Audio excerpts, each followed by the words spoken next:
या उन्हाळ्यात पोटाला थंडावा देण्यासाठी थंडगार असं बटरस्कॉच आईस्क्रीम, ते सुद्धा घरच्या घरी। याकरिता मी मंद गॅसवरती एका कढईमध्ये 2 चमचे साखर वितळवून घेतली।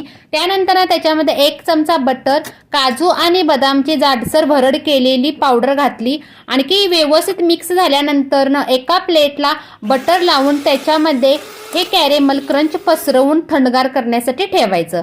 त्यानंतर एका बाउलमध्ये थंडगार अशी ट्रोपोलाइटची व्हिप्ड क्रीम घ्यायची।